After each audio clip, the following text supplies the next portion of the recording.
You are listening to the Pencil and Paper Podcast Network.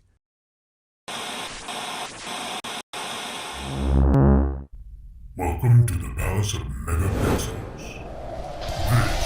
This is Super Mega Crash Brothers Turbo!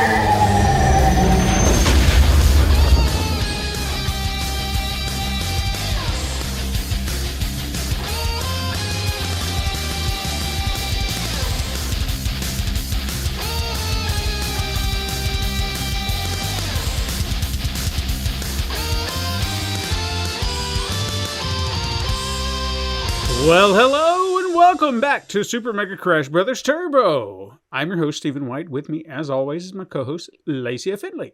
Happy May! May! We're in May now. We Yay! switched over. It's going fast, yo. I know we say this all the time, but It's we're true. in May. Mm-hmm.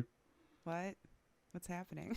I mean, before you know it, it's all going to be over, and you were just like, what happened? Yep. Before you know it, I'm going to be complaining to you about me having to join in Christmas festivities and Thanksgiving festivities, all of which I want nothing to do with. Mm-hmm. Yeah, I get a little bit of a break, I guess. Yeah, it's fine. We just go through the motions anymore. I remember as a kid always thinking, oh my God, everything just takes forever. Oh my God, I'm never going to grow up. And now I'm an adult and everything's just like... Yep. Parents always told us this, but you never understand it until it happens, honestly.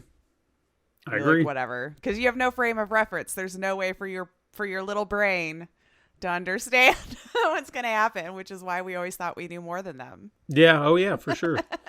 I know that my daughter and son-in-law are getting that firsthand, seeing, their child grow up so fast and the little things she's doing. And they're just like, she's growing up. And it's like, yeah. I said, you just think about it. In 6 more months, she's going to be probably walking. She's going to have some teeth. She's going to just be babbling. You're going to have to chase her everywhere. Yep.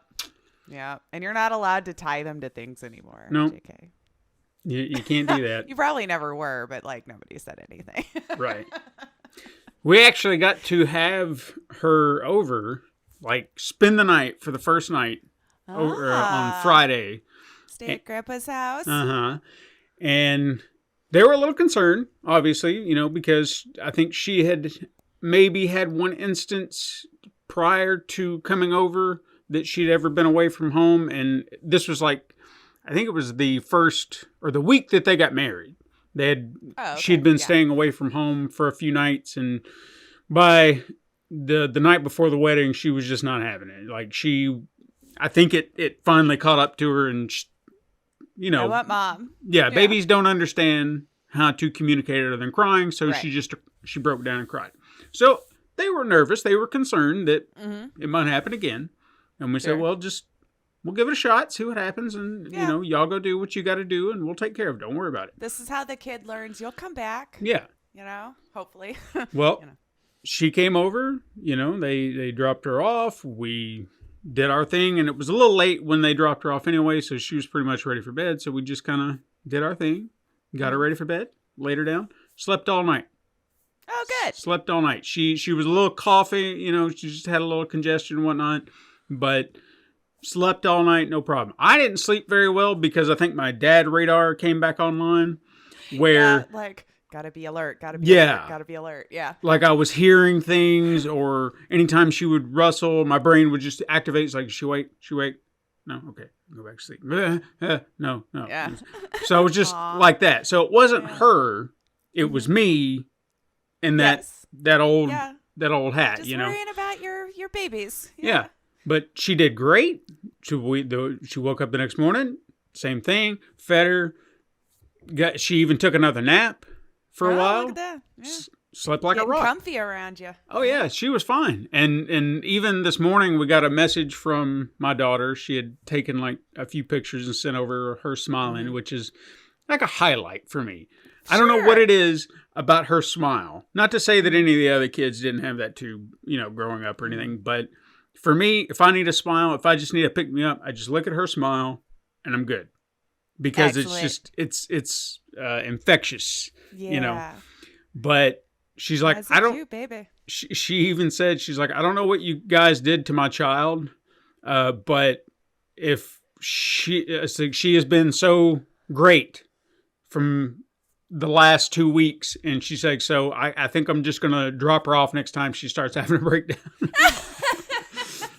It's like, no, you're gonna have to figure out what she likes too. But I mean, we didn't do anything. Did my time. Yeah, I mean, we didn't do anything like different. Yeah. We just played with her, talked to her, fed her. I mean, it was nothing. Yeah. It was just a normal, simple day. Something about just that day, I guess, made her comfy. Mm-hmm. Now, I did also want to talk, since this is all kind of connected. So I shared a picture in our Discord, and I really want to put this into perspective, because the more I look at the picture, I'm like, it really does not look that big. Okay. So there was a picture of a turtle. Okay. And it's really mixed in with the grass and everything. Greenery, so you really can't see it. This was a snapping turtle. Okay. Big fucking snapping turtle. And is this like out in the wild that you caught? No, we didn't catch it. We didn't catch it. See, what we were doing is, where my parents lived, there's a creek. And it was a creek that me and my brother used to play in all the time growing up. Sure. And there was a section of the creek that I considered like my main play area. There was a little spot with a waterfall. There was a tree I used to climb. It was a kind of a nice open area. And so I would go down there and just hang out. That was just like my spot. So the creek was pretty much filled with water. So I didn't really feel comfortable trying to traverse through, because I'm very wary of what could be in the creek, like a snapping turtle. So, like that big guy? Yeah, so they were kind of looking around for crawdads or whatever, just kind of waiting where you could see. But I wanted to get over there. I wanted to get back to my spot, but there's not a through line. So I went around one side, and it was just covered in brush. So I went around the other side, and I found an open spot. And I thought, perfect. We can all go over there, and I can show them this spot. And when we got over there and we got down in there, Jordan walked over to where the waterfall is, and he was like, dude, come here. So I walked over there, and he said, do you see what I see? And I looked down, and at first, if you're not thinking about it, you'd think it's a rock. Sure. Like a big ass rock. Yeah. But then you look closer, you could see its head, and this big ass snapping turtle's just carved into this waterfall, just taking it in. Yeah. And just enjoying it. Well, I mean, probably knows that it's blending in. That's its safety mechanism, Because, at first glance, I wouldn't have thought anything other than rocks next to the moss or whatever that was growing on the side there. Now, but to give you some perspective, like I chose not to mess with it because I don't know. No. Yeah. Just look at it. That's how you lose a finger. Yeah. Look at it from a distance and just be done. Yeah. But the way my hands are, that would be like, if I was holding it, I know everybody else can't see it, but that's about as big. Like if I was holding it on one side, foot and a half, something like that. Yeah. Yeah. If I was holding it on its side, that's how big that son of a bitch was. And it was like, oh, wow. So I decided, I was like, maybe we should just be cognizant of our surroundings, because there's no telling what else could be around. And during this time, my daughter had her first real, panicky mommy moment, I guess you'd say. No. So we were down there with, I had Calliope with me. Katrina finally came down, and Jade had come down with Cadence. And she was, holding her, just kind of keeping in certain areas. And she had walked to one spot with Cadence. And apparently there was this piece of wood that was kind of like a bridge, if you will, quote unquote. She had stepped on it, walked over to the rock, and then went to step back. The wood was fine the first step. Second step, not so much. Oh, no, yeah. So she stepped on it. It gave out. And, of course, she went tumbling. Yeah. Now, I happened to be too far to do anything, but I saw what she did. And I saw her do her best to crumple her body around Cadence to prevent her from hitting. Her concern is that she went kind of face forward. And if she had went like straight, like if she hadn't tried to stop herself in any way, yeah, Cadence's head would hit the rock.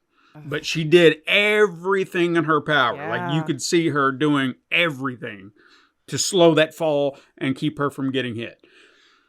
And she skinned her knee, got a few scrapes or whatever, but she did what she could. Yeah. And obviously she was shaken by it because the what if scenario. Yeah. And we had to pretty much get her calm and be like, she's fine. She even got paranoid after the fact, looking, because there was like a little red spot on her head, like a little bump. And she's like, maybe, she might have hit it. And it's possible, like it could have dinked. But the way Cadence reacted, she didn't freak out until Jade started crying. Yeah. Like, as if... Well, if... they're going to feed off that energy. Like, they're thinking nothing's wrong. And then when they look in your face and go, oh no, maybe I should have overreacted. Yeah. Exactly. So I think that's what happened, because as Jade was sitting there trying to collect herself and freaking out, Cadence was just like, what is going on? And then suddenly she starts crying like, I don't know what's happening. So I think she did not hit her head. I think she was fine. Nothing happened, because Jade did power mom move, and I told her, I said, you did great. You did fantastic. You reacted the way you instinctively would in that situation. Yeah. So it was terrifying. And I know, and I even reminded her, I don't even know if I've shared this story here or anywhere else, but when she was about a year old, we lived in an apartment complex that had a pool. And we decided one evening we were going to go out to the pool with the kids. And it was just her and her sister, Starla. And Starla was probably a couple of months old, probably about Cadence's age now. And when we got to the pool, the idea was we set up, we get their floaties on and everything, and then we'll get in the water. Well, Jade, being a toddler, saw the pool and was like, fun time! Darted straight into the pool and jumped in and sunk. Now, my brain, I think, was shocked by what happened. Yeah. That I didn't immediately react, which for me personally, when I look back on that, or at least at the time, like I've kind of gotten over it over time, but in that moment, I thought, what was I thinking? Why did I freeze? The freeze moment. Yeah. But it wasn't like too long or anything like that, but I froze, and it still bothered me for so long afterwards. Right, yeah. But I broke out of it and just like jumped in, didn't give a shit, and it was just like yank, got her out. She was fine. She's coughing, whatnot, but she was fine. Okay. And that was like my panicky moment. And I reminded her, I said, it happens to us all. They're going to do it to you. Yeah. They're more brave because they don't understand that, they could break. But they're a little more malleable. They're still like cartilage at that point, right? So they're okay. Yeah. But, I mean, I reminded her, I said, you're going to go through those moments where something's going to happen, and you're going to act instinctively. And if you're acting in their best interest instead of yours, you're acting like a parent, or at least the way I would assume a parent should be acting. Sure, yeah. And so I said, you did good. You did fantastic. Yeah. You did the right thing. I know you're going to worry about the what ifs, but it doesn't matter. They don't count Kids anymore. are good. Yep. She's fine. Yeah. So it was a fun and exciting day. Yeah. Oh, I bet. To say the least. Yeah. But yeah. And I guess one other thing I wanted to talk about real quick, and I also shared this in Discord, was the video that Kevin Smith posted up on People. I had heard, I think about a week ago, about him having been checked into a mental health facility.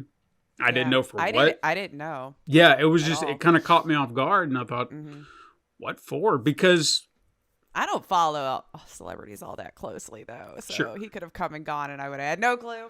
Well, I mean, I think I follow him on the social medias, but I don't actively, I'm not looking for his post every day or anything like that. It's just, if I see it, I'm like, oh, hey, Kev's doing this, and oh, hey, he's doing that. Sure. And I'll see it as I scroll, but it's not like I'm actively looking for his posts. That's fair. So I didn't notice that he hadn't been posting. I'd occasionally see the podcast that he does with Mark Bernardin, and they'd post up new episodes, but sometimes it would just be Mark and it wouldn't be Kev.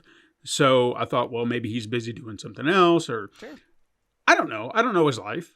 Right, so I just, anytime I see a change in something, I've seen it before, and I'm just like, oh, well, he's busy with something else, or he just didn't have time today, so it's whatever. Right. I didn't know it was this. Right, yeah. And I don't want to make any assumptions or judgments. I don't know. So when I heard that he was in the facility, I was a little taken aback because I was like, well, what happened? You know, I mean, you think he seems well adjusted. Right. And whatever they show you on screen or whatever, and you just assume they've got the money and the resources to get whatever they need anyway, so we don't really think, well, could they possibly have anything to worry about? And I'm not knowing that's not true, but I think that's still just a little bit in the back of your head, like, well, they're so rich and this, that, or the other, you know. I think it's I think it's more in the vein. I think it was even might have been around the same time that I heard about a lot of that. I heard that he had stopped smoking weed on top of that, and I was like, really? Yeah, something's wrong. Like, isn't that what you say, like, to your crowd if you severely need help, but you know it's your code word? Mm-hmm. You know? Yeah. So there was like, wait, is he okay? Because he no weed? Yeah. Can someone do a wellness check? Yeah. There was something about that just because that had been his personality for so long. Sure. Yeah. You it know, made it his personality. Yeah. Someone admitted it in that video. We're like, that was me. I was like, I sold me. And that's what was so surprising about the whole thing is him breaking down every element of this trip going down that, everything that he had done, this persona he'd created and built up. And I don't know, it put a lot of things into perspective for me. And that's something this man seems to do at every turn is I feel like there's a parallel. I'm not saying I'm like Kevin Smith or I am, but there are elements to our journeys that I can look at and be like, it kind of reminds me of this. Relatable. That reminds me of that. So like, it's because of him, I look like this now because of the heart attack. I remember you telling me that. You know, when he had that heart attack and I've heard, you know, I got some blood work done and they were just like, this is a little elevated, this is a little elevated. I took the initiative to say, I don't want to have a heart attack early. I don't want the Widowmaker. Yeah. Granted, I have no proof that I would have ever gone down that road. I don't know, but I'd rather not find out. Right. Yeah, exactly. If that's a preventable thing and you can control it, do so. Yeah. So between him and Penn Jillette, I took kind of both their philosophies and made this. Yeah. And I've stuck with it. And it can be trying at times because you just find little things that you want to go back to. But it was easier. Yeah. You just laid there. You didn't have to actually work at it or do anything to get large. Mm-hmm. Like it's easy. It's the easiest thing in the world. Yeah. Yeah. But no, his video, I highly recommend that people carve out at least 30 minutes and just listen. Because regardless of how you feel about the man or not, the things he talks about, we have all gone through it. And the minimizing, that was the key element that he mentioned that stuck with me the most, is how we minimize things that are traumatic. All the time. And we don't view them as a traumatizing incident. We're just like, And you convince yourself other people are going through worse, and that's true. But for some reason, we've decided that means we don't need to self-care because, well, what I'm doing. And I think that's a huge issue with us becoming part of a world connection instead of like your tribe connection, honestly. Yeah. You know, like we're trying to take on too many things that we literally have zero control over and couldn't have any power over. And so we're kind of minimizing our own self on the individual level, you know? Right. But yeah, I did that so long and was probably part of the problem. Mm-hmm. And I grew up in a day and age where you'll get over it. Just get over it. Just do X, Y, Z. Just do this. You'll be fine. Man up or, well, you know, get mature. Yeah. So and my generation, what did we do? We sat with it. And it's funny having that realization, you know, the fact that he's telling us what he was told at an actual facility and helping us even kind of understand our own issues. Because if I did enough digging, I could probably find some traumatic moments in my life. I don't even have to dig that hard, but I could find more. Well, I guess I'm talking in the sense of things that I've just dismissed. You know, it may have been a traumatic experience that I minimize to the point where I don't think about it anymore, but it still affects me and I just don't realize it. So, and you're a man, so you should be fine anyway. Sure. And for example, here's an example. This is something I am aware of that affected me on a traumatic scale, but it seems so ridiculous to me. But when you look at the grand scheme of things, it's trauma in some form. So this is kind of like me minimizing, like he said. But there was a time I did. I don't really want to call it customer service, but I was on the phone. Had to talk to people, trying to help them solve their issues with a repair. And people would get angry because I didn't have the answers. But I'm like, I'm not there. I can give you ideas. Sure. But I'm not there. I'm not like the god of these machines to fix it. I can just. But people think that's true, though. But they do, because if you don't give them the answer they're looking for, they're just like, you're supposed to help. And I'm like, I'm trying, but I don't understand. I don't know everything that's going on where you're at. Or what you're actually doing. Yeah. You are relaying information to me, and based on the information you're giving me, I'm giving you the best possible solution based on what I know. And what would make it even worse were people who, can you just stay on the line? Can you just stay on the line? And then you'd be stuck on the phone for an hour or more. And it's like, Jesus Christ, man, I cannot help you. Do this. All you're doing is using me as a crutch to talk to while you're trying to fix this, hoping that I can. Yeah. But there's nothing I can do, you know? So it would just be constantly these calls where I would get nervous and my anxiety levels would go through the roof to the point that I would freeze.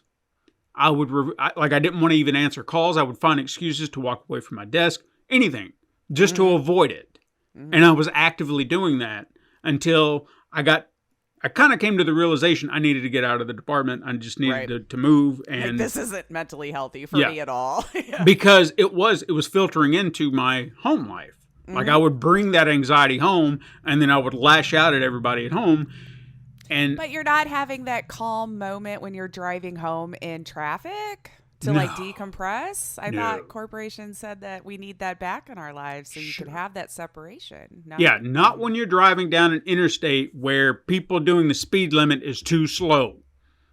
And they drive around. I just thought it was hilarious how much straws they were grasping at. Like traffic, that's what you think's going to lure us back? Come on. Sure. Anyway, sorry, your story. Yeah.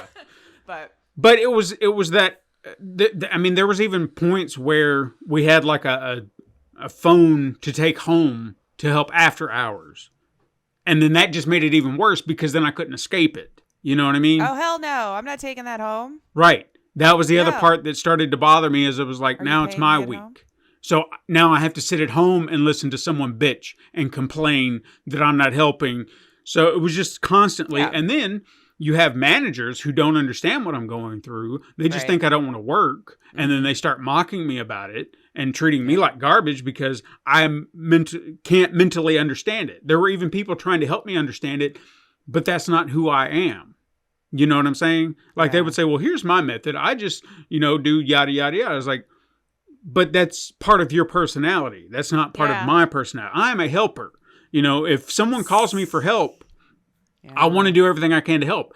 If I'm being yelled at, then that conflicts with what I'm trying to do. Well, nobody could work well being yelled at. Sorry, not a soul alive. Yeah.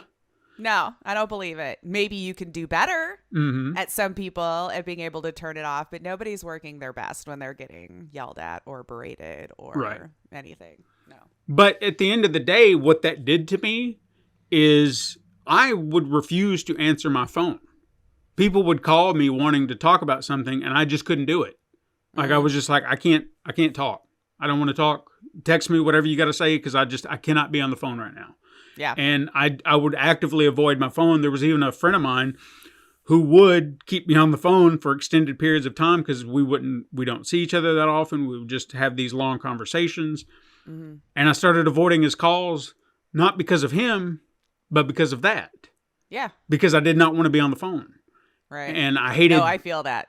Yeah, and I hated doing that to him. I didn't want him to think it was him. It was what had happened because of that job that just... I could not be on the phone. Now, I've eventually gotten away from that. I don't feel that way that much anymore. But in those... For at least a few years after the fact, I couldn't do it.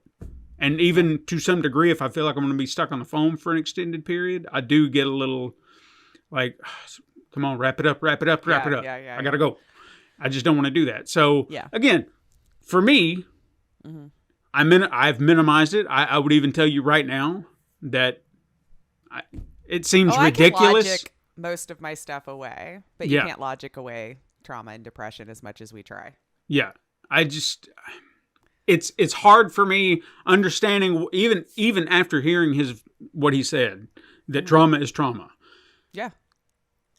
I'm still having that hard moment of trying to say, okay, well, my trauma is equally as valid as what he said. Oh, and that's going to be the hardest ever. Trust me. Yeah. Still to this day, like valid, but I go, but still there's worse. And it's just, we've put ourselves on that default for too many years. Habits are hard to break, and especially mental habits. Oh my God. They're so hard to break because you don't have control over it anymore. Sure. Your brain will just go off and put you in whatever moment it feels like it needs to be in because it thinks it's protecting you from something. And then it's not. So, yeah, it's a lot of work, guys. It's a lot of work, but worth it. But a lot of work. Again, if anybody out there is listening and you feel like you had a moment that to you felt, like a big moment. You legitimately can physically feel it and everything, and then we minimize it. I think that's how we get stuck in those cycles and how it makes it so much worse, because your body is reacting to it and you're trying to tell it no, and then you'll end up like me where your body doesn't understand what fight or flight even means anymore. It's just everything's on high alert, Well, you know what? I mean, this is another great example, even based on what you were just kind of saying, where people just tell you to get over it or oh, that you're a pussy or whatever. I was like, how do you not worry about it? How do you not think about it? Yeah. Well, I showed you that video that explained it so well. Like, how do you not put it into this area? Well, I don't get it. Think about it like this, where we're talking, our brain is reacting and it's not something we can help. For the longest time, and I would even say to a point even now, it just depends on the situation. There are things that you would think, because I'm a horror nut, I like watching horror movies. The gore doesn't really bother me, but there's a line that gets crossed at some points, and my body physically reacts to it. Yeah. I don't choose to do that. Right? Yeah. My body's just saying, no. Doesn't look good. Doesn't look good. Don't do it. Yeah. So it makes me uncomfortable, or it puts me into a spiral where I've had moments where I've gotten lightheaded and I have to just kind of breathe, and I can't explain it. Yeah. Because I'm thinking, well, how is this any worse than this or that? I don't know. I don't know why my brain is reacting that way, but it's not my fault. And how many times growing up, they're just like, well, if you can't handle this, you're a wussy, and just... Oh, so much. And then people wondered why I eventually got to the point where all I did was yell and try to control a situation because I had zero control in anything. Yeah. So that's why I say I'm a fight fawn. Like, I'll keep it. I keep it. Oh, but then when I've had enough, unfortunately, then I feel guilty because everyone's going to hear about it. I'm going to cut deep because I want you to leave me alone, and it was not healthy. It's not healthy. We're like, I'm just constantly screaming at people to get them to do it in a way that I think they should be. So I was always just planning for how to handle the bad news, not how to change it, Right. That's what I was taught. Like, just deal with it. You can't fix it. You can't change it. So just deal with it and move on. And then we all get ulcers and can't sleep and wonder what's going on. I don't know. That video gave me a lot to think about a lot of things, and just made me feel a lot better about certain things, made me reconsider certain things, and just highly recommend it. Maybe it'll put some perspective on any of you and your lives or what have you. So look it up. It should be on YouTube. It was what was it? People Magazine. I think so. Yeah, they had their logo up top. Yeah. So just look up Kevin Smith Trauma People Magazine. Boom, it'll pop up. Again, 30 minutes, but it's well worth it. It was a lot of good stuff and stuff that you get taught, but I don't know that, maybe the general public gets to hear all of that kind of stuff very often. Because honestly, there's a lot of moments throughout my day. I'm like, what am I seeing? What am I smelling? I'm trying to bring myself back into that moment. And your breath is always your anchor. Always. And everything you read about trying to be mindful or just paying the fuck attention is what I call it. Just pay the attention, So, yeah, I use it daily because I'm still working actively on not being a freaked out mess all the time.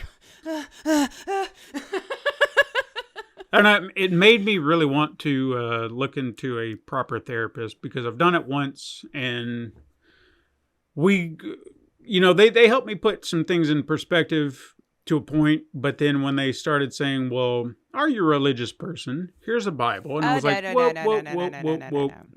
That's where I drew the line. Ask for that, no. Yeah. Because we had many sessions up to that point and it never got brought up. And then suddenly you're turning it on me. And I was like, nope, wait a second. I did not sign up for this. I want therapy. Right. I want you to help me work through my mental problems. I want it steeped in reality, please. No offense to you, but... I didn't ask for, a Bible study. That's not why I'm here. Right. So, and more power to those people who can find. Oh, it's very helpful for some people, or if nothing else, to take like the spiritual, what do you call it? Like the ceremonies or the rituals that you perform or whatever, without even necessarily believing in a higher power. Like, do what helps you. Yeah. Literally, do what helps you. So it's all different for everyone. Yes, finding a therapist is extremely maddening. I could go on rants about that, but keep at it. I've gone through several, finally found one that I settled on. So it can happen. It's just not a fun process. I agree. The whole getting there is not fun. Right. But worth it. Finally having someone telling you you're not crazy. I was like, oh, really, though? Are you sure? Sure? I was going to bring up one other thing, but I feel like we stretched on that. We're way in it. Yeah, we're way in the weeds. What have you been playing? Actually, I have about 3 of them that I'm going to use as a nice little chunk for the first part here. Okay. So what have you been playing? Because I'll probably segue it in nicely to the rest of this stuff. Fair enough. Editing.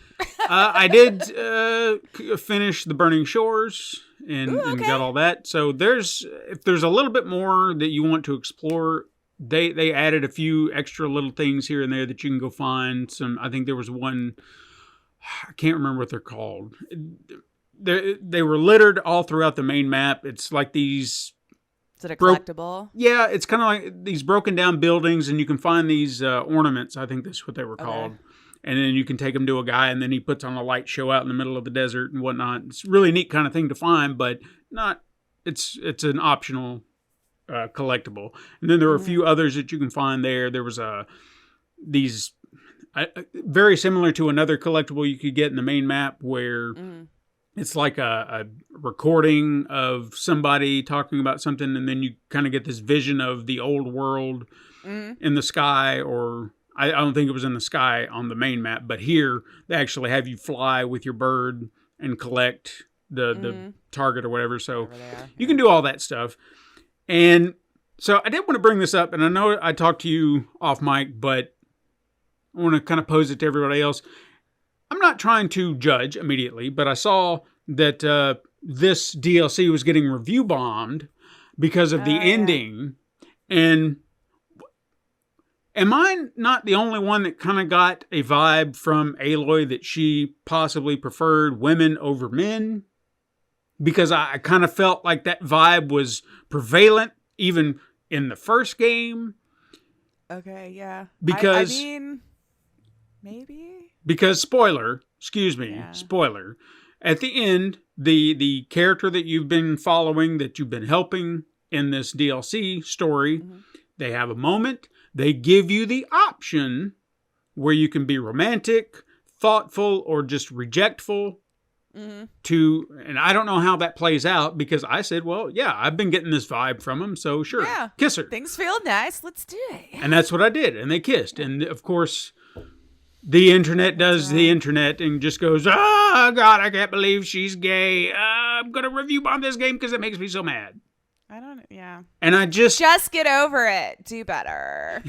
It just made me, I was like, I didn't even have to read the article and where I saw it because the moment I heard it was getting review bombed, I knew exactly what it was. Yeah, I don't understand. I figured those kind of gamers would have whittled away by now into obscurity. I don't know. I guess I'm wrong. Maybe it's because I chose to hang out with decent humans. So I guess. I don't get to be faced with it all the time. But yeah, you'd think just go away then. This is clearly angering you more than it's bringing you joy. And I don't know why. I don't either. I don't either. I feel like we're just, again, looking for things to be mad about because we're in that rage era where... It does not affect you. This is a fictional character that does not exist. She is never going to be with you, no matter what your fantasy thought. Yeah. I mean, she can be. She's fake. Write your own fan fiction. Sure. You know? But it's not why does it matter? I don't know. I really don't know why that people feel the need to get so upset about it anymore. Like, you're probably working with them, walking around them, talking amongst them, got your groceries for them, all this stuff. Never knew because it didn't matter on who they were as a human being. And so you just, went about your day. It's just, that's exactly how I feel about all the talk when you hear, whether it be gay rights, trans rights, drag shows, all that stuff that's been going through the news here lately. Does it affect you? Do they honestly think that suddenly once laws are passed and it's like they have free reign of the world, they're just going to come out of caves and just be like, look at us, and just be all in your face about it? No. Nobody...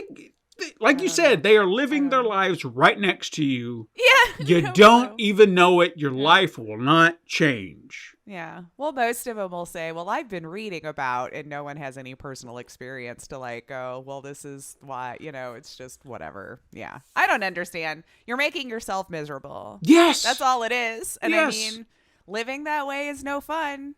Trust. That's what I said. I'm like, aren't people just tired of being mad? It's not a fun emotion. I don't know if this would actually go over as well today. I don't really feel like the experiment would work today because you know how parents get all pissy about shit. Oh God. About every little thing.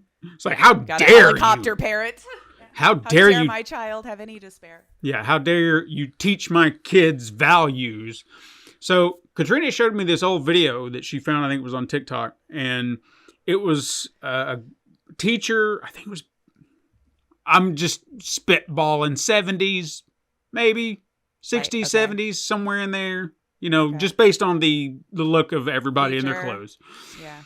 She taught racism to her children in her class by using their eye color. He said, so people with blue eyes, you're in this group. People with brown eyes, you're in that group. People with green eyes, you're in this group. And then daily, she would change what they could and couldn't do. And saying, blue-eyed kids, you can have recess and all this. Green and brown-eyed kids, you have to stay behind. You don't have a recess. And they're just like, well, that's not fair. And it's like, well, that's how we're doing it. And then would swap it up and then change it so they could all feel it. I could see where the parents were going to jump in on this, though. Sure. Because their child didn't get something one day or whatever. But that was the whole purpose of the experiment, is so they understand how other people feel, and even pose that question is like, so how did it feel being this kid that day? And it's like, I didn't like it. And it's like, so should we judge people based on the color of their skin or their color of their eyes or whatever, and just continue to pose it in that same regard? Do you feel different because your eyes are blue? Do you feel like you're hateful or you're less deserving? Yeah, I know. Yeah. And she even pointed out how they reacted because there were, I guess during recess one time, there was a kid who picked on another kid and called him brown eyes, just like being mean. Didn't realize he was being a world life example. Yeah. And then she's like, how did that make you feel? And the kid was like, it made me feel terrible. It was like pointing out the parallels. And I was like, wow, man, if we could just teach that. But again, I know that wouldn't go over today because how dare you teach my kid stuff like that? I know. Yeah. Anyway, I just I don't know. It's a weird timeline, but I can't think of a better one to be in. Sure. As a woman, but anyway. But yeah, your games. Tell me. Yeah. Yes. So I finally got around to Murderous Muses. Okay. It took me a minute to finally get around to it. This one was a little bit harder for me to understand how my mechanics were going to be, how we're going to play it. Once I figured it out though, so my first playthrough was just garbage. I got nowhere. I didn't unlock proper videos. I had no freaking clue what was going on by the time I was where I thought was supposed to be endgame, where I'm like, who's the killer? Mm-hmm. Because you are trying to figure out who killed Mordecai. And I think you're watching the videos as Mordecai was filming it, because he was painting these different, your suspects or whatever as you're going through them. And we have Aslan Diath back. She plays the Undertaker in the game. It's kind of funny because she's got blonde little pigtails and this overalls, and it's like the Undertaker. I'm like, this is lovely. This is just lovely. And so and then you have Otto. He's a puppet master. The puppet got a little more famous than him though, so we have to deal with that. And it's a fun story, completely out of order. Mm-hmm. So once I finally started figuring out, kind of think of Seventh Guest is kind of how I felt when I was walking through the hallways, taking in the different stuff. And then there would just be different paintings on the wall. And then you could hear about it if you wanted to. It could be a completely separate painting of a church or whatever. And it would give you the background of the church in the world or the city that you lived in here. Merle Haven, I think was what they were calling it. And of course, I don't want to say too much more about this story because, in regular old beautiful DeVecchi fashion, there's always some really bizarre thing that's going to be going on in the background. Mm-hmm. And then, of course, you get to the killer will change. And they actually put it in there where you could choose whether you wanted it to switch automatically or not all the time, which was interesting. There's a different seed that you can actually pump into there now to get a specific one, I guess, if you wanted to achievement hunt, I guess, without having to have it come to you randomly. I don't know. You'd probably have to go to a Steam discussion group or something that's sharing seeds on who did what to where, because I did notice on my second playthrough that some things were in a different place. Sure. I was hanging different paintings. I was getting, Clemens Coering. Did I say he's back? Yeah. And he's like a host in game TV show kind of, shoot, I could see the guy, and it's a black and white TV show, and it was really strange mysteries that would go on. Why can I not think Twilight of it? Zone? Yes, thank you. Jesus Christ, I should have wrote all that down. I'm like, no, I'll remember. So as you unlock different nights, because you get to play 3 nights, you're taking care of this museum for someone overnight. That's your job. 4 nights on, 3 nights off. And so when it comes to nighttime, Clemens is now telling you the truth about everything, and you get to watch different videos of him talking about the different stuff going on. And of course, he's lovely in it, just freaking perfect. They really do have the most lovely actors that they get on there. And I don't care if it's the same ones. I see network TV do that all the time. So they have their actors they cast in all of their TV.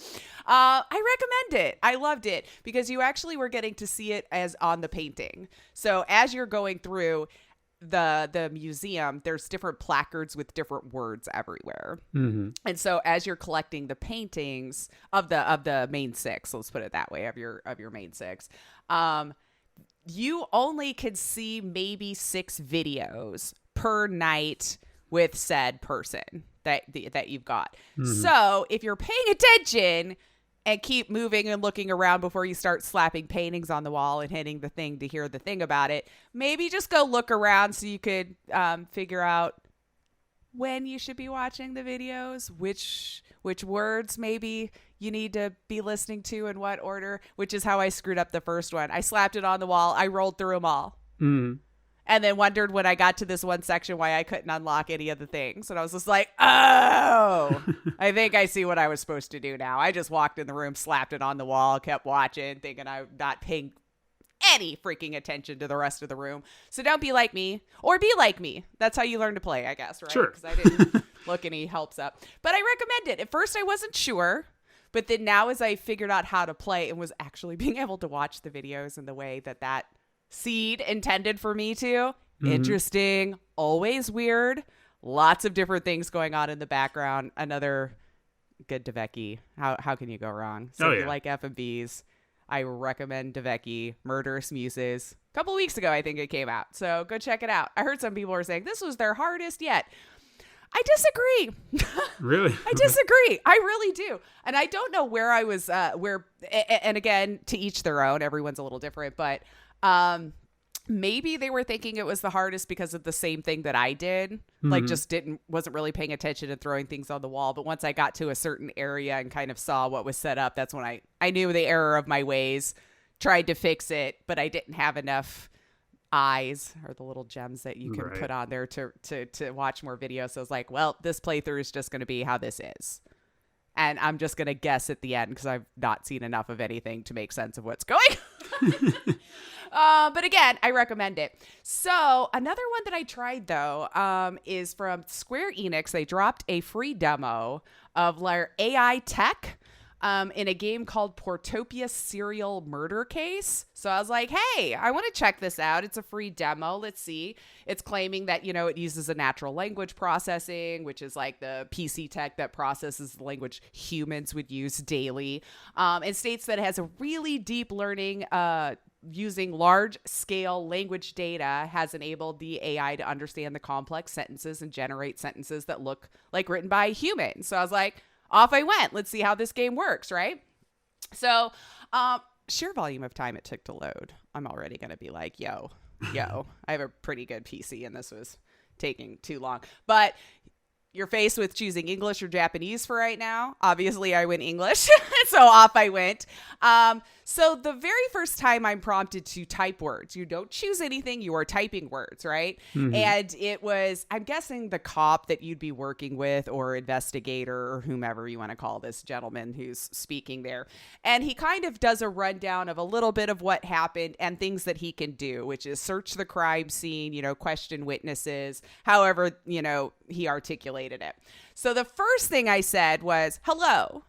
It's a deep learning language data set, right? So you would have something for hello. And it goes, he said, I was like, okay, well, all right. My name is Lacia. I mean, it's going to be like, hi, my name is blah, blah, blah, right? It's this deep, I'm like, okay, that seems like a weird way to start. All right, whatever, moving on, right? So I type, ask witnesses questions. The response, I'm not sure what to say about that. So now I'm like, what do you want me to ask? Because I thought this was some deep learning using large scale words, all this human interaction, and I can't get you to do anything but and I don't know what to say about that. So I said, fine. And I scrolled up and I'm like, I will say verbatim then something that you said. So I specifically type ask for information, as that was exactly how they worded one of the things he could do. And then he says, maybe we should focus on the task at hand. You know what, Square Enix? What is this? What is this? What is this? So I do two more exactly how he phrased it, what he could do, and I got nowhere. So I think this should be pulled because this is terrible. I don't know what you're showing off here. Yeah. So when I finally said, tell me about person, it worked. He was finally starting to say stuff. And I was like, tell me about place, or search place. That worked. So you have to be very specific. So you really need to get rid of that. I put all this natural language processing at large scale, because it makes you sound like an idiot. What large scale? Yeah. It couldn't even say hello. I mean, ChatGPT can write me a story and your game can't tell me hello.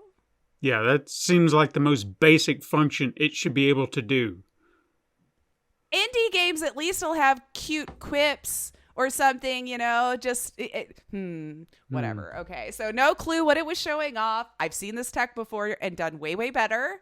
I tried for about 10 more minutes and then I was just totally done and put it down. Save yourself the time.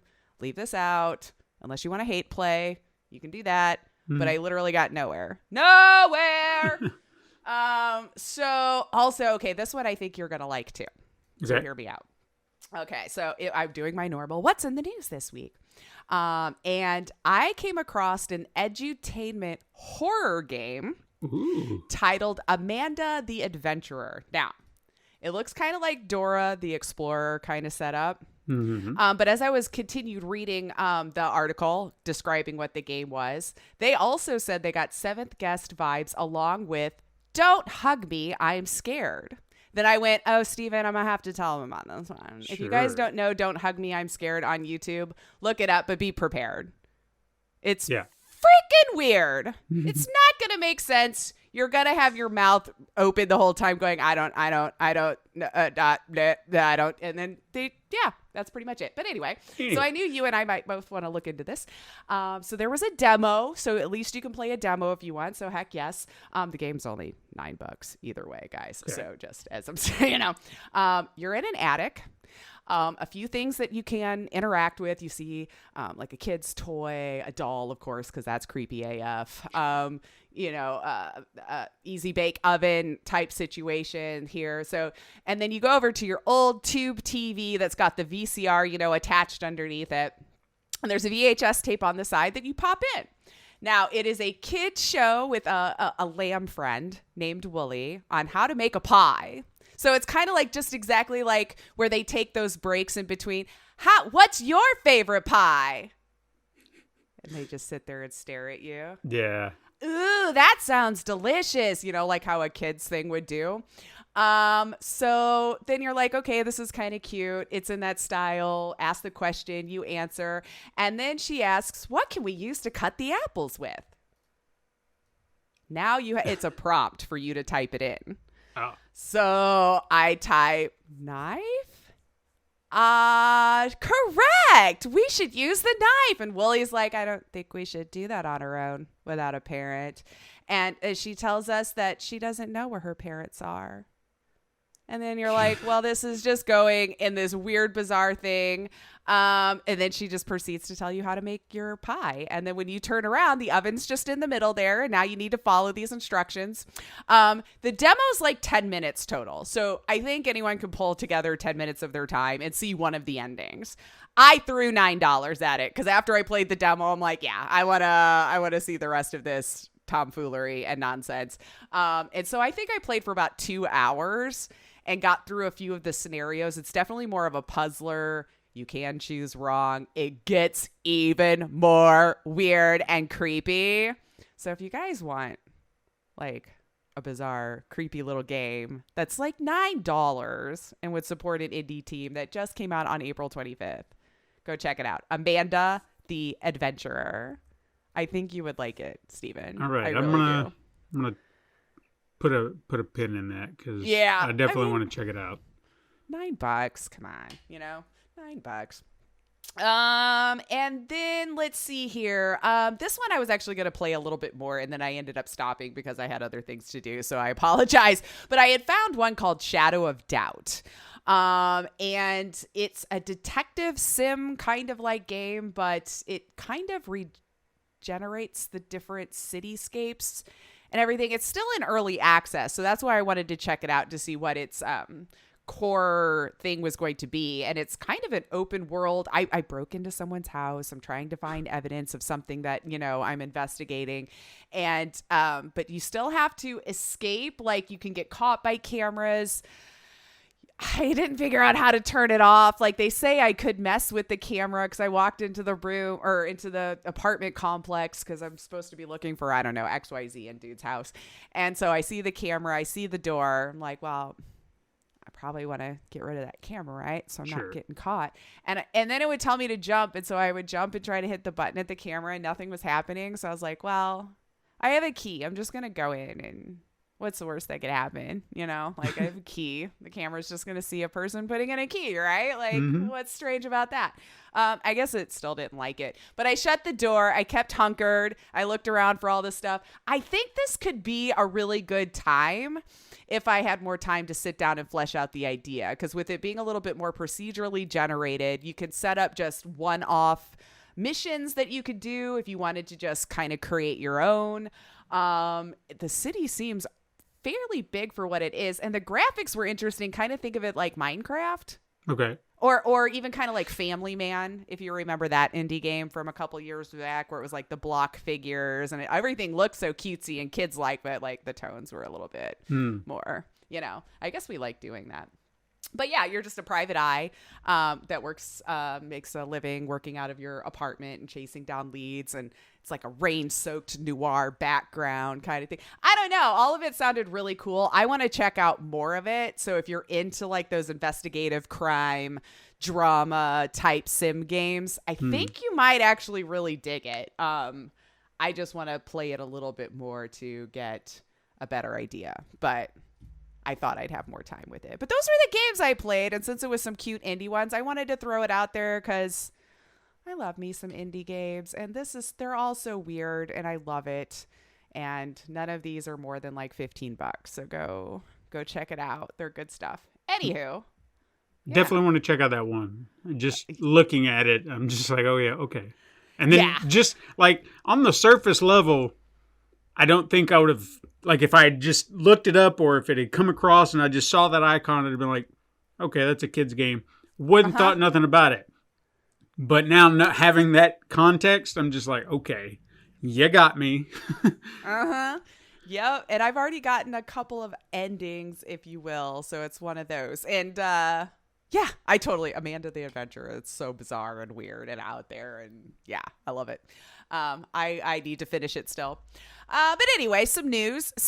We had a little bit of news this week. I didn't find anything terribly exciting. So that's probably why I was talking more about indie games. But the biggest deal, it looks like Activision Blizzard might be done with this acquisition in Microsoft. I don't know. The UK blocked the deal from their consumer protections. Their concerns actually was over the cloud gaming market that is growing, though. It wasn't, well, I mean, I'm sure games and stuff too, but like the biggest thing was citing taking the market on cloud gaming. Yeah. And the CMA even citing that active users in the UK more than tripled from the start of 2021 to the end of 2022. So it's forecast to be worth up to like 11 billion pounds globally and 1 billion in the UK by 2026. So by way of comparison, sales of recorded music in the UK in 2021 amounted to 1.1 billion pounds. So money, money, money. So I could see why the UK is like, I don't want to leave that on the table and give it to an American company. I mean, sure. Microsoft has a strong position in cloud gaming, they say, in cloud gaming services. And the evidence available to the CMA showed that Microsoft would find it commercially beneficial to make Activision's games exclusive to its own cloud gaming service. I mean, Lace here. Not wrong. Yeah. You know, you're not wrong. I was wondering because I feel like Europe and stuff are actually more active in protecting the consumer than the States are. We're currently trying to get rid of more consumer protection agencies, to my knowledge. Not it does seem that way. But yeah, so I don't know how you would move forward if it's a global company. How would you? Could you? You can't, right? Don't you need them all on board? I kind of feel like you do. I mean, they're, of course, filing appeals and all this kind of stuff because, you know, Microsoft already accounts for about 60 to 70% of the global gaming services. So. Which is insane to think about. And that's like, yeah, Xbox. I mean, and the fact that they have the leading PC operating system already, Windows. I mean, duh, that's what everyone's had. Yeah. You buy it factory made. That's what's coming with, right? So they've cornered that market easy.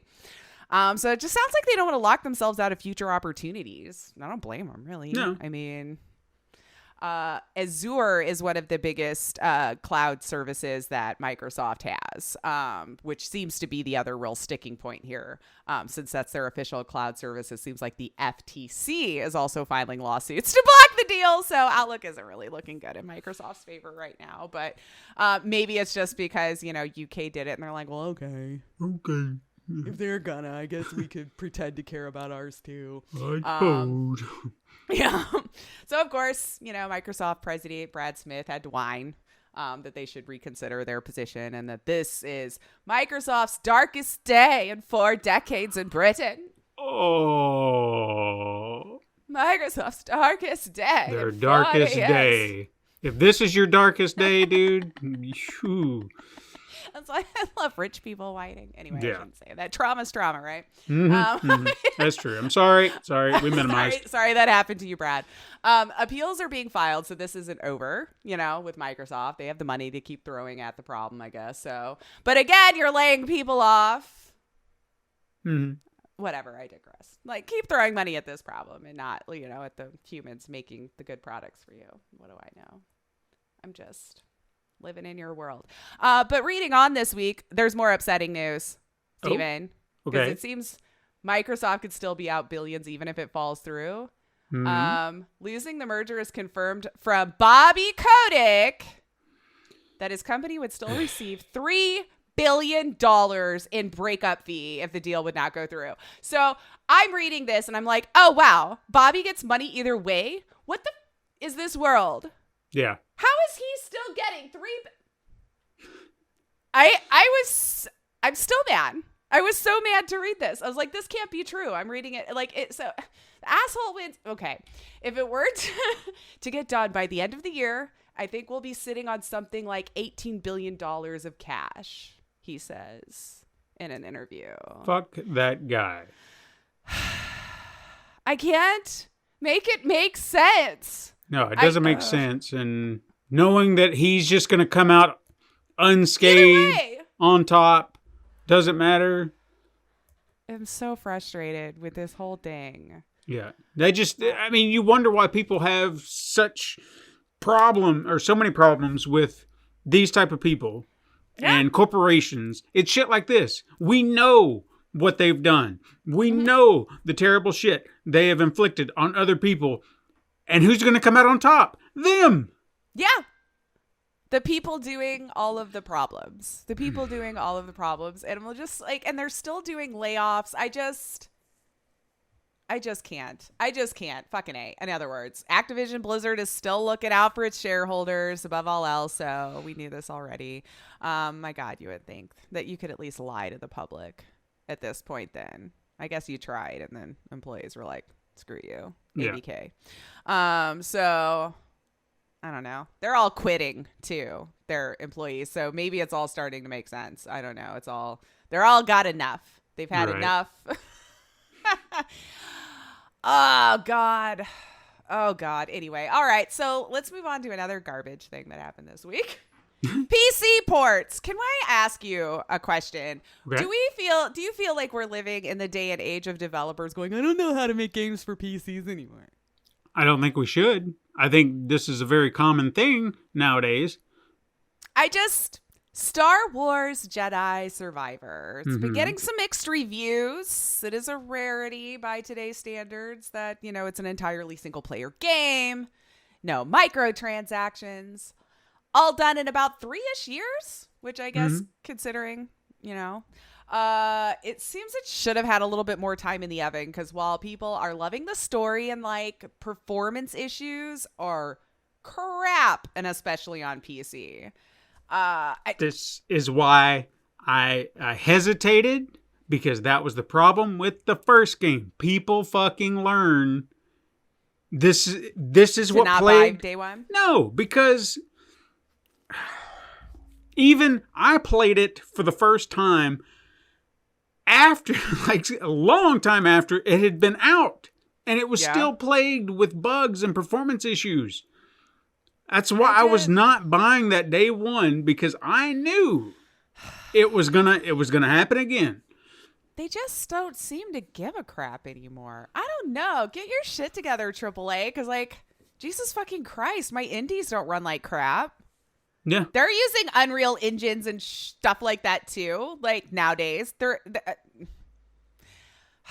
Anyway, so the last test they had on it on a 4090 top shelf CPU, which was getting like a solid 30, 40 frames per second, 1440p, some occasional bumps up to 80, 90 FPS in smaller enclosed areas, devours 21 gigabytes of RAM. Jesus. Who has 21 gigabytes of RAM in their PC? I know I have a lot, but I'm ridiculous. Mm-hmm. And I'm sure there are another smaller group of people who are that ridiculous, but your regular Joe Schmo might have 16. Just saying. Yeah. Right now. They might have bumped it to 32 since it's getting more, prices are getting more reasonable again, I guess. Whatever you consider reasonable by today's standards. But it was a 120 gig download also.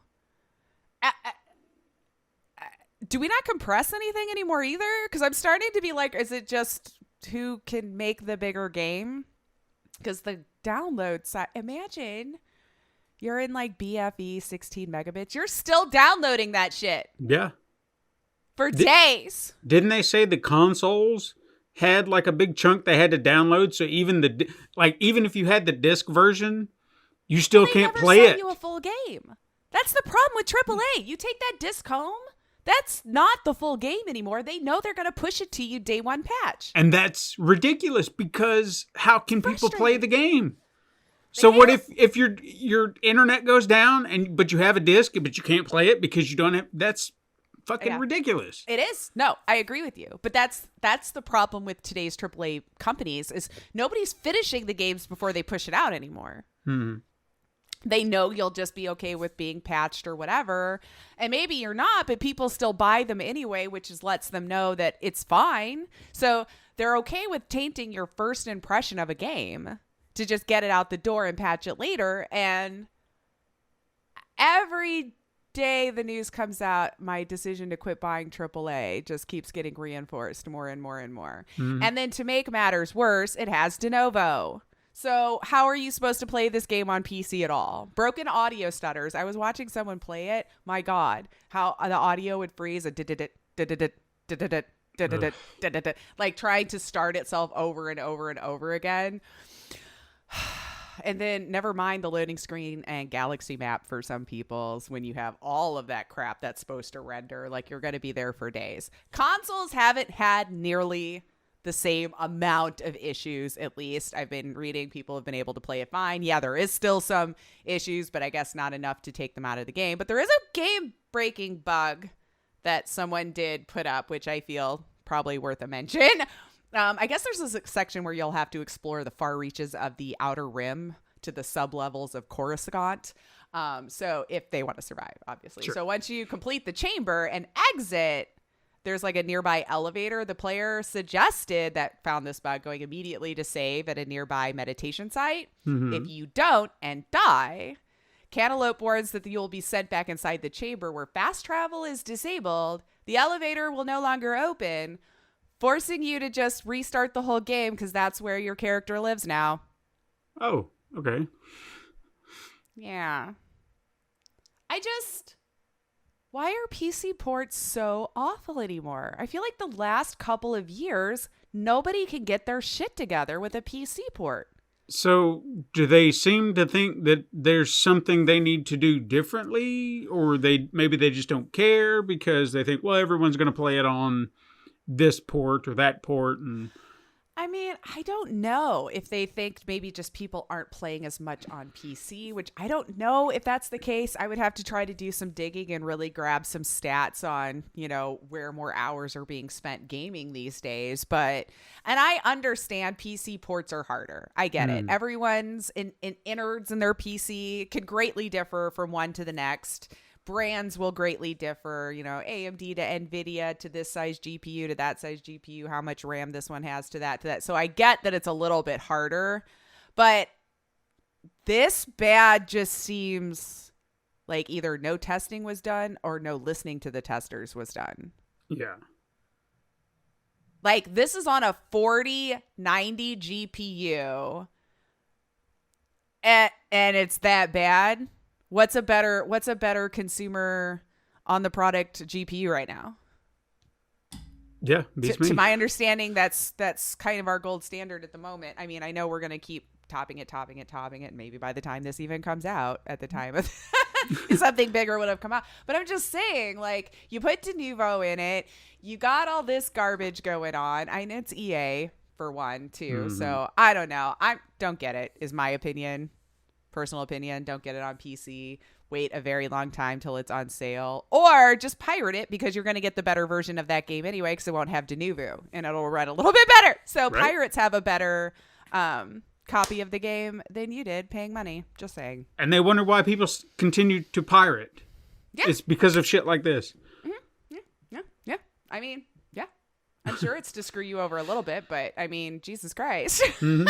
You're so worried about it anyway. I'm just beside myself at how The Last of Us PC port was so horrible. This PC port was so horrible. I keep hearing about it, and why bother? Mm-hmm. I don't know, guys. I'm getting really sad about it. I know I'm a PC gamer, but maybe that's why I'm happy I don't really gravitate towards AAA anymore. I feel like I've got way more to choose from in the indie place, more reasonably priced. And like weirder, more bizarre, fun stories. Amanda the Adventurer, for crying out loud. Would EA put out something like that? No. So, anywho. So, congratulations to those who have been playing it on console and have been okay. But I think you're going to have to wait several months for them to finish the game in patches before you're going to be able to play it, unfortunately. Mm-hmm. Let's chat about that Twisted Metal. Let's chat about that. So I honestly forgot about it for a minute, and for some reason had it in my head it was a movie and not a series. So I was like all thrown off when the news came back out. I don't know where I got any of that information in my head, to be fair. I looked it up, no idea, made it up in my own head, clearly. Mm-hmm. But here we are. Anthony Mackie, Stephanie Beatrice, which I love both of those. So Beatrice, that's probably how you say it, right? Probably. Anyway, supposed to be high octane comedy. Woo woo. So they dropped the first teaser on Friday. What did you think? Well, I don't have a connection to Twisted Metal. Like, I'm aware of the series, have been for decades, or has it been decades? It's been a while. Came out in the 90s, right? Almost 20 years. Yeah, 30. Oh, 30 then. Yeah. Okay. Shit. I've been aware of it for many years. 10 years ago. Let's just say that. Many years. Many years ago. I remember seeing it in the magazines when PlayStation was first coming out and what have you. So I was aware of it. Mm-hmm. I just never played it because during its heyday, I did not have a PlayStation. Yeah. So I think it was PS1, so you might be right. I think, but like you said, I like the people involved. It seems like it could be a fun time. So perhaps I could walk into it much like I didn't with Halo, because I never watched Halo, having no connections and just enjoying the show for what it is. I feel like how could you go wrong with a post-apocalyptic backdrop? And I mean, from what I was reading, it's pretty much just freedom of its own story anyway. Because I guess what they're really... story is there? Wasn't it a racing game? Yeah, that's what I thought too. But anyway, so there wasn't a whole lot to go on the trailer to me. Anyway, you see him like getting in the car and the backdrop changes. And of course you see Sweet Tooth at the very end, which by the way is being voiced by Will Arnett. Not sure if people knew that or not. I thought I recognized that voice, but I didn't know it was him. All right. Yeah. When I saw that he was in it, I'm like, where? And then when I listened to it, oh, that's gotta be. But then I had to go and actually read it because it was only a laugh, to be fair. So anyway, we'll see. Yeah. We'll see. And it has Thomas Hayden Church. Really? As the lead villain, Agent Stone. And I don't know why I still go to Lowell. He's done so much more. I know. And I don't know why. But so much more better things even than that Lowell. Was your entry point. It had to be. That had to be the first time I'd ever seen him, because that's just... Same. Lowell! I just go, Lowell! So I don't know if none of you understand. We might have some people too young. I don't know. But look Maybe. up the TV series Wings. It wasn't amazing TV by any stretch of the imagination. Would totally be canceled by today's standards. But that's where I got lol. And hey, despite the level of quality, there were some good actors in there who have gone on to better things. Yeah, you're going to look at it and go, oh, wait, there's so it's, oh, wait. Yeah, exactly. Yeah. Back before you knew who they were. But anywho, if you got Peacock, I guess you'll be getting to check that out. So you let me know if it's worth a look-see since I don't have Peacock. It doesn't sound like it's going to be on regular TVs. If I hear good things about it, and I have to stress this, good things devoid from the video game connection, because I feel like you're going to have reviewers who will be like, this is nothing like the video games. It's so stupid. But then you have genuine critics who are like, it's just, there's something amiss, or maybe they're just like, oh my God, it's so great. And you don't have to love the video game to enjoy it. If you tell me that, I'll go check it out. If you're telling me it's a waste of my time, I probably won't.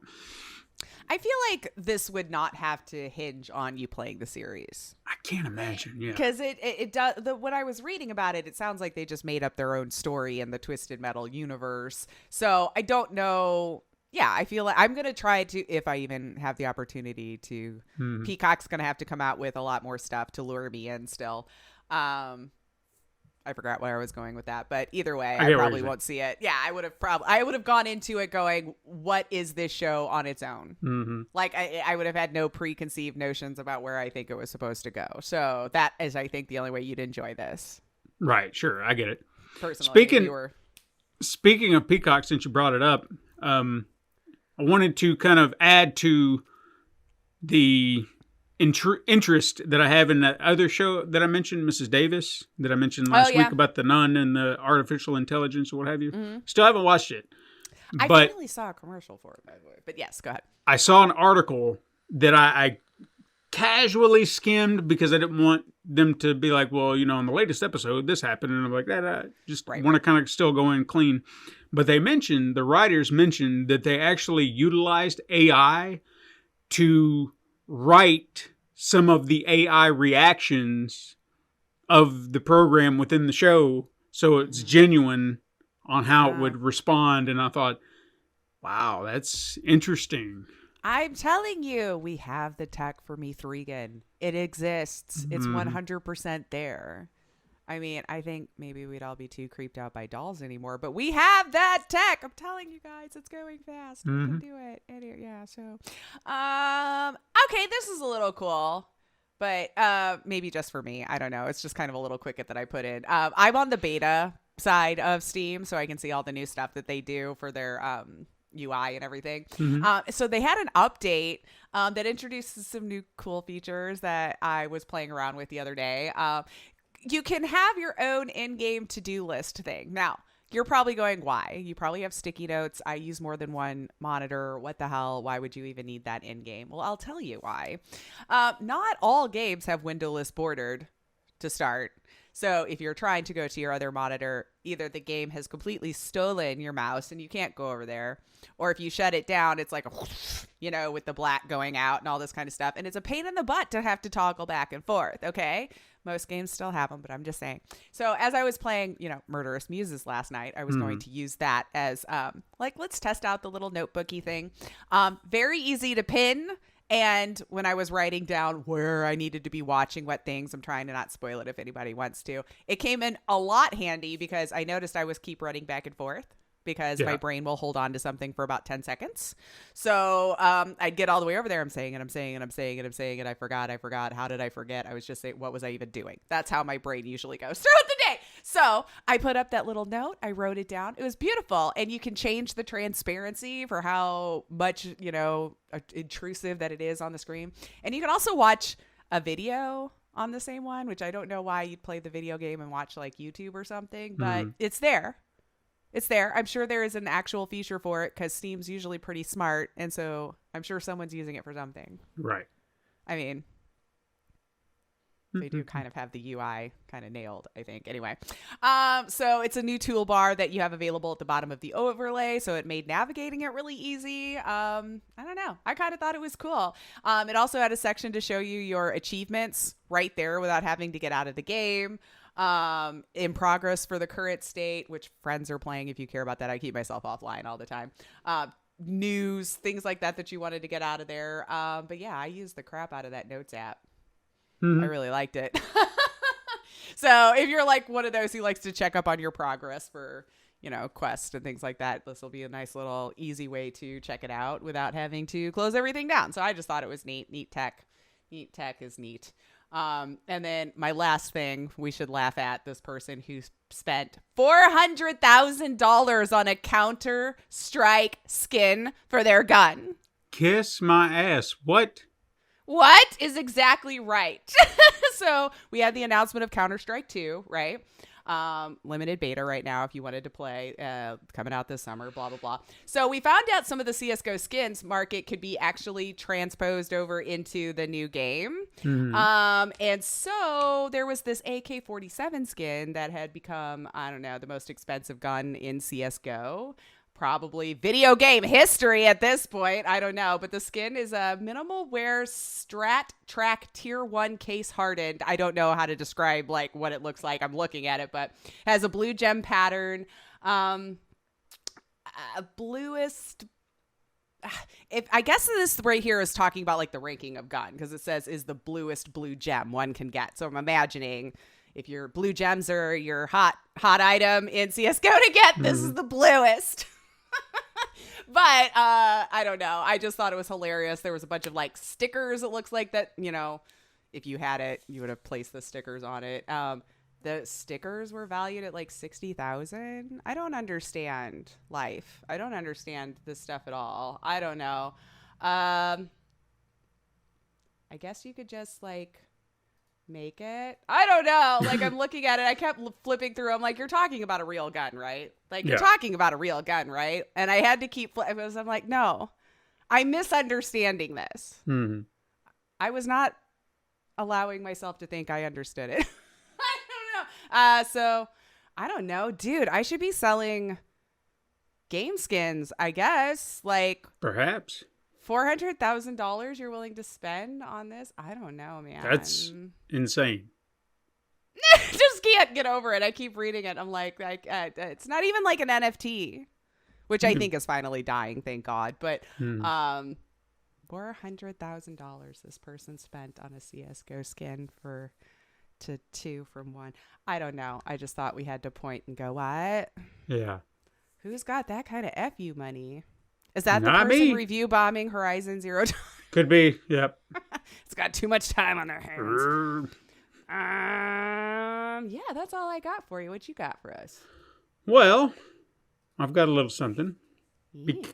So, as I've kind of mentioned over the past few weeks, I've been finding more and more difficult to find something to talk about, whether it be a lack of trying to find something or just having the time to get something. If we were making money off this podcast, I'd probably be doing game reviews every week.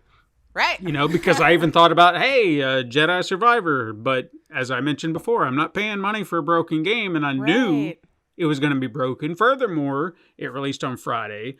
I don't have time to play a full game like that. Sure. And a decent amount of time. So it just wasn't going to happen for a lot of reasons.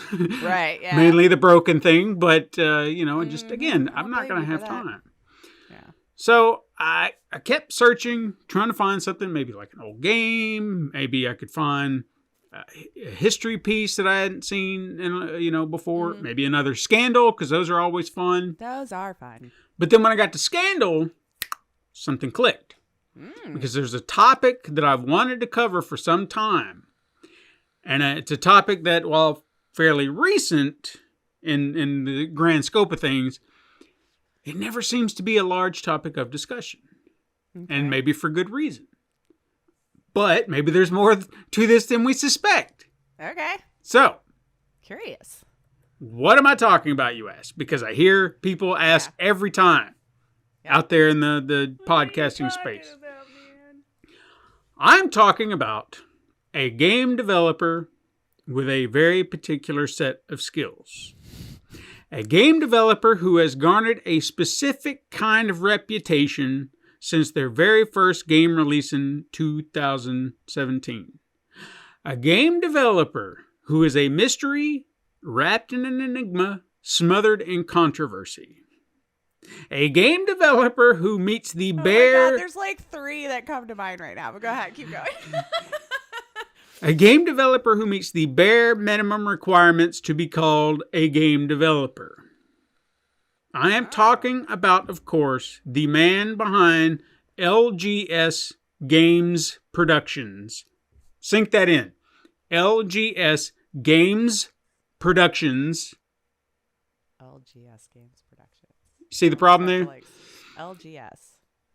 I'm, of course, talking about the man Gilson B. Pontes. I don't Do know you know this name? No. All right, well... If you are unfamiliar, that's exactly why I want to talk about it. So if you're unfamiliar with his name, let me bring you up to speed. Yeah, please. Gilson B. Pontes is a multi-talented game designer who has gained recognition as a director, writer, and producer. He is known for his titles Ashigaru and Taishogun, that's my fault, which have been featured in the prestigious Indie Live Expo Festival. He has also produced other projects such as Ronin, Samael, Fortress, and Kaiseki. He cites Orson Welles as one of his biggest influences. Now, like a lot of creatives, that's not special. What I just read is his mini biography on IMDb, written by an anonymous source. However, like his agent. I'm inclined to believe he wrote it. Okay. Probably. Because it's very fluffy and just like, look at me, look at how prestigious I am. Yeah, everything was very nice. Well, your IMDb is usually something nice. And maybe if you had some notable scandal tied to your name, but I could be wrong. It could be someone who just said, I think this of him, but I don't want to be known as that guy who thinks that of him, so I'll just say I'm anonymous. But if you go on Reddit, you can pretty much be confirmed, that he wrote it, Oh, okay. And is anonymously, though. Anonymously. Now, is there anything wrong with that? I'm sure he's not the only person to ever do so. I've done it. Yeah. I didn't fluff myself up, or at least I didn't feel like I did. I wrote facts. Aren't you supposed to, though? Isn't that the whole point of but your biography or something you're putting on something like that? You're wanting to impress people. You're wanting to work. That's just not in my... Like on the resume, you pretend like you know all this stuff. Or you make the small stuff sound great. Sure. I guess it's just not in me. I can't do that. Anyway. Actors lie all the time and then learn later. Like I said, if I was to criticize any part of that, it's the arrogant nature that he has created some games of high art. Sure. Okay. All right. Pretentious. And I wouldn't really say he's gained recognition. I would say he's gained notoriety. Because for start, like the Indie Live Expo, is that really as prestigious as it sounds? Because I don't know if I've ever heard of it. Or if it's the one you're talking about, I know I've heard of Indie Expos, but I don't know. I don't know if I've heard of that. Like, I was Gamescom, the Tokyo Game Show. I know those aren't necessarily indie things, but you know what I'm saying? You've heard of all these things, but that one just didn't ring a bell. If it was supposed to be when I was growing up, then no, I did not hear about it. It feels, I don't know, there's something I missed there. Doesn't matter. Also, I'm not really sure how citing Orson Welles as an influence makes any sense whatsoever. But maybe because Orson Welles was kind of a jack of all trades. He had credits from being an actor, director, producer, editor, cinematographer, production design. That's like the person. That's Orson Welles. Okay, yeah. Those are Orson Welles' credits. Mm-hmm. Now, Pontes has a line of credits extending to those ranges. I guess if you do everything, you should be credited as such. Sure. However, I would maybe possibly take umbrage with the fact that he's listed himself as a cinematographer for his games. Maybe. FMV? Maybe. I don't. No, not FMV. Not FMV. We're gonna get to that. Ooh, goody. Art director, art department, production designer. So you're doing all of it? So you're just making a game in your basement? Sound, you can say that.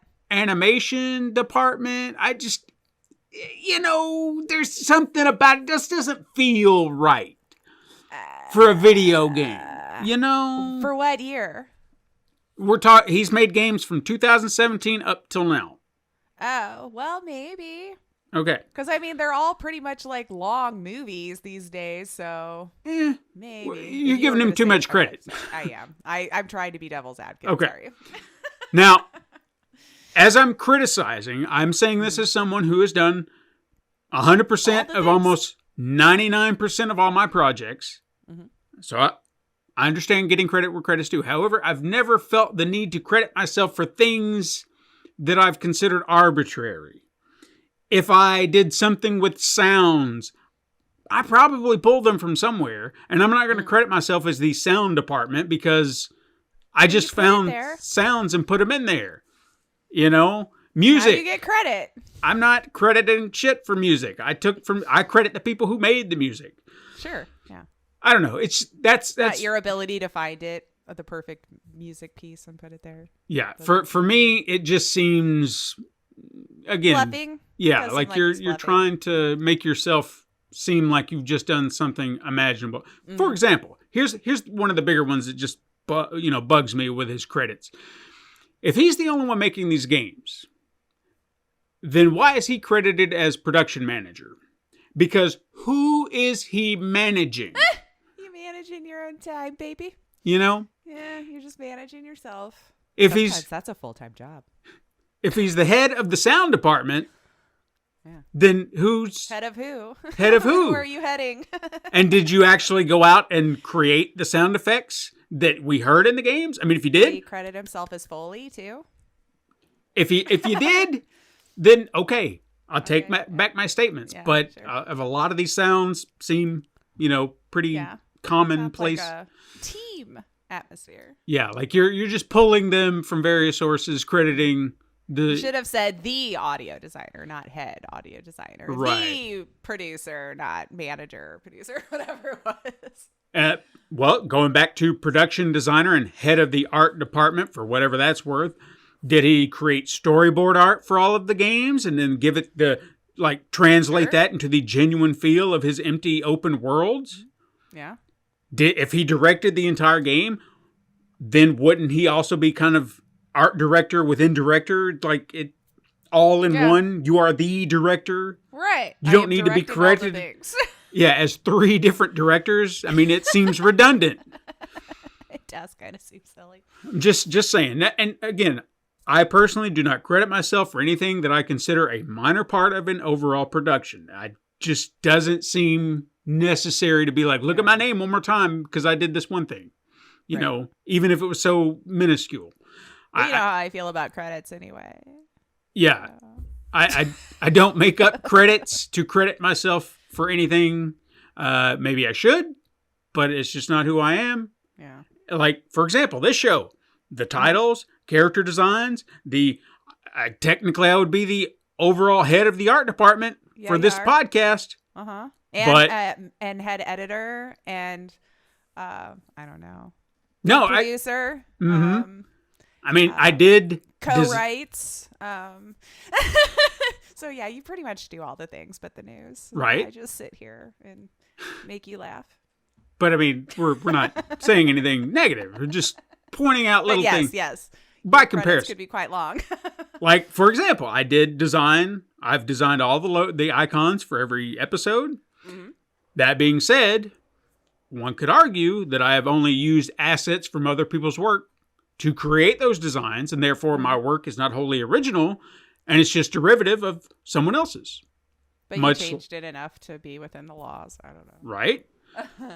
And much like the accusations that Pontes has done that very same thing with his own games, because all of his 6 games, I don't know if he's got 7 out yet. Jeez, since 2017? Yeah. Okay, one game a year. Damn. And at the same point in time, keep this in mind, okay? Around January, February from 2017 up to now. And I feel like he had one come out this year, and I just, maybe I missed it. All 6 games, or 7, have been described as shovelware, asset flips, garbage, dumpster fires. You get the picture? Yeah. Now, can I personally say that? No, because I have not played any of his games, all of which are PlayStation exclusive titles. How? Keep that in mind too. Okay. Because me saying that they're broken, janky messes, I've never played them. I don't have but I've watched, I've seen, and there are others in the gaming space that want to take those risks and play his games and then talk about them. Sure. They're also taking a risk. And you're like, well, are they? Let me explain. I first heard the name Gilson B. Pontes on an episode of Jimpressions from the famed video critic James Stephanie Sterling. In the video, they pointed out how utterly vapid and pointless the game they were playing was. In fact, those same words can be used to describe every single game he created. They are near carbon copies with minor adjustments. Of each other? Yes. Oh, wow. I'll get to that.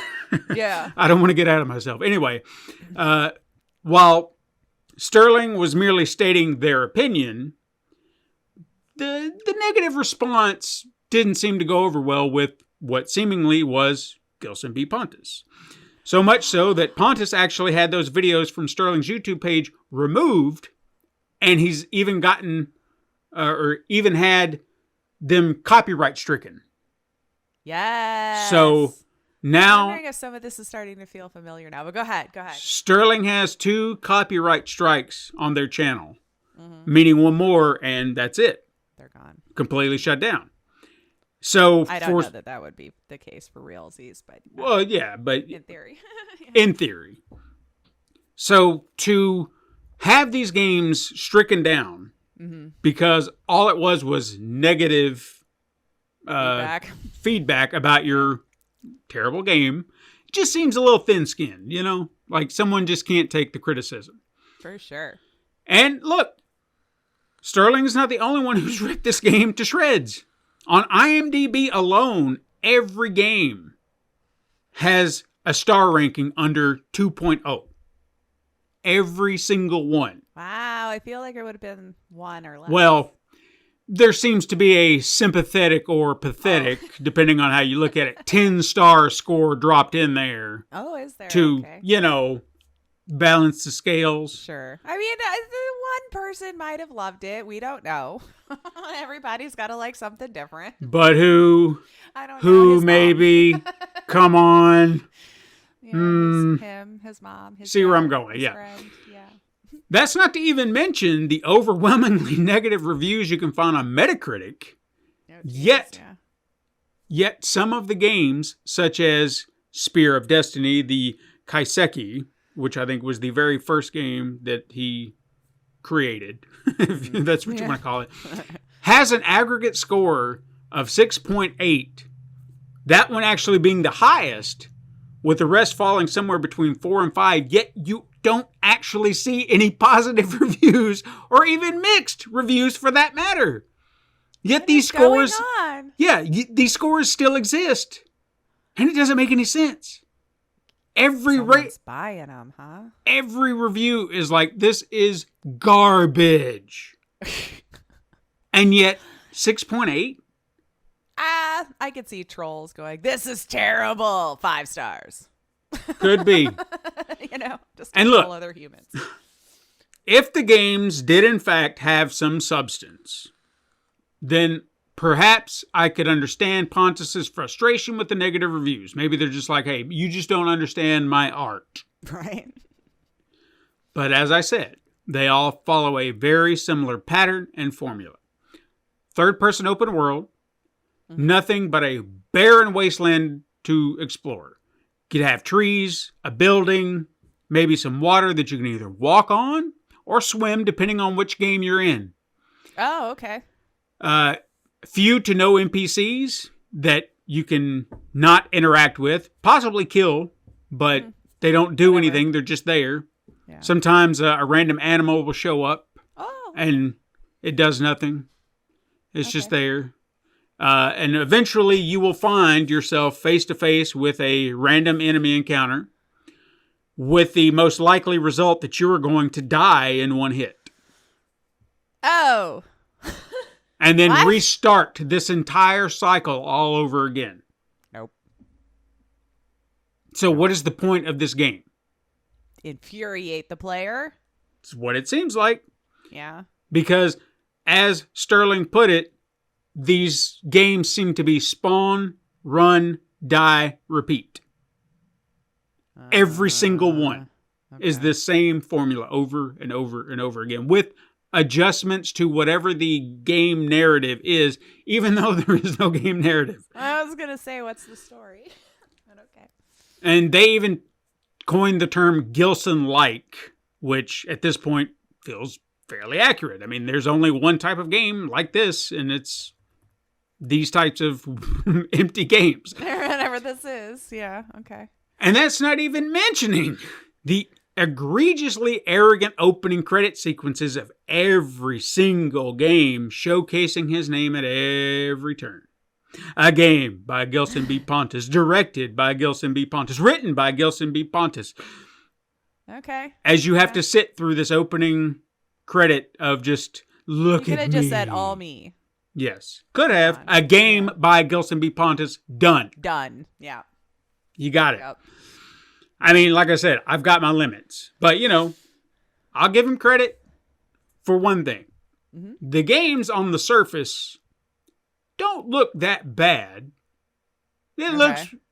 I mean, if you package it. Visually look at it, and it's like, oh, I mean, it doesn't look bad. It looks a little dated by today's standards, but it doesn't look terrible. I've seen worse looking games. Mm-hmm. But you're putting fancy visuals on a game with no story, a lack of gameplay, and you're asking people to pay somewhere between $30, sometimes less. But I was thinking 10 max is what you were going to say. 30 bucks, jeez. Some of because I had to do a little research. I did, like the very first game, the one that I mentioned, the Spear of Destiny, $30. Not worth it. Now, he seems to have come down on his price a little bit. I think one of the last ones was $10, but still. I mean, yeah. There's a lot of really great games you could throw that $10 at. Sure. I mean, if he was selling it for a few bucks, $5. Sure. Yeah. Fine. Here's $1 or $2. Yeah. $30. I'm not doing that. I mean, I paid full price. I'm going to openly admit that I paid full price for the Order 1886. Received a 4-hour experience that was extremely cinematic and story heavy, but a little light on the gameplay. So, I might pay $30 for that. I'd rather not pay $60 again. Yeah. And even then, I'd probably be like, it's not something I want to throw my money at. But at least it gave me something, as small as it was. Bad, I guess. Yeah. So it didn't seem to waste my time and patience. Now, if Gilson Bertram Pontes was so proud of his work to the point that he would actively pursue copyright strikes on YouTube that speak negatively about his work, then why not take an interview to defend your work? Yeah. Seems reasonable. Mm-hmm. Yeah, or at least you'd think so. I mean, it just seems like you'd want to go out there and be like, no, I'm proud of my work. And, I hate all these people that come out here. They just don't understand what I'm trying to do. Right. If they just hear me, they'll change their mind. Yeah. But, you see, he's never done an interview. Oh. Furthermore, no one even knows what he looks like or who he is, other than the name on the screen. Huh. In fact, if you head over to Reddit, you can find a long thread discussing this so-called game developer and how he's been allowed to publish his games exclusively on the PlayStation platform. Yeah, I still have questions. Because one might expect this level of game to be on Steam. Of course. You know? Just PC in general, yeah. Shovelware games like that, easy to grab, download, be done. I mean, yeah. If these games were on Steam exclusively, I don't think people would care. I think it would... I don't think it would... just chalk it up to another one. Right. Yeah. You'd just be like, and then just be done with it. But on the PlayStation storefront? Yeah, console players aren't used to this, I guess. Yeah. I mean, it feels like, aren't there like a set of hoops you got to hop through just to get on? With PlayStation, I figure, like, I've heard they're really hard. Switch is the hardest, Nintendo, but like I heard they're hard. We've heard that it's They actually pulled Cyberpunk, for crying out loud. Right. But these games, it's odd. Something doesn't add up, and Reddit, being Reddit, has some theories. Oh, yeah. Sleuthing around.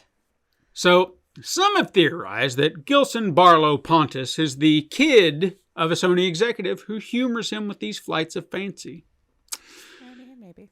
Could be far-fetched. However, I don't know. Nepo hire seems very likely to me. Well, while it may seem far-fetched, Stephanie Sterling did reach out to Sony regarding Gilson Braxton Pontes. Oh, yeah. And do you know what they said? Just drop it. Oh, interesting. That response has led to additional theories that someone in the company is maybe laundering money using these games as a front. Ooh, but like if people aren't buying them, really, like, what are you laundering? Mm-hmm. Now, others have pointed out that the name Gilson B. Pontes, stating that the name's origin is hidden right there in the name, with the B standing for not the other things that I said, but Brazil. Because Brazil has its own history of corruption and scams. And while that may seem like a stretch, one sole positive review I found on one of his games was written in Spanish. Okay. And it reads, I know it doesn't make... Follow me. Yeah. Says, roughly translates, mind you. Let me keep that in mind. Amazing game. That's what I have to say. Conan is a PT next to this game. The Dragonborn is a chesty babe. Geralt falls to pieces. For me, there is only you. Generic character taken from $1 set. I feel like that's sarcasm. I don't, but it was a 5. In my head, but now I'm just for you, my $1 set. Mm-hmm. Screw Geralt. I don't need it. You know, like, that's how I heard it. But they gave him 5 stars. Yeah. Now, that might not be the smoking gun. I get it. But what if Gilson Big Pecker Pontes was in fact Brazilian, taking advantage of the Ruinette law, which provides monetary funds for use in art and culture? Seems extremely plausible. That does sound like something people would do. However, I would like to point out, and I had to do some digging, the name Gilson is actually a European name that derived from Old English, meaning son of Gil. The surname Pontes, which also has European origins, actually means bridges in Portuguese, which is a bit of a far cry from Brazil. Not a stretch, but we're talking, there's an ocean between them. Still a different country, yeah. Now, this hasn't stopped theorists from pointing out things like Google translations for the broken English in his games. You know, I guess whatever text there is, it just comes off like, huh? Like, yeah, broken okay. English. And even to the fact that a podcaster seemingly confirmed his nationality, saying that he was given a key, and he is in fact Brazilian. I don't know that for certain. We're talking about one person talking about it versus us. Yeah. We're podcasters too, and we're talking about him, and we've theorized all over the place. Yeah, I don't know. I didn't get a key though. I didn't either. Apparently, you can ask him for a key if you wanted, but I'm good. I mean, if you really want to play it. Now, at the end of the day, I don't know who this man is any more than the rest of the internet. He has stayed out of the limelight, and those are his reasons, not mine. They're his and his alone.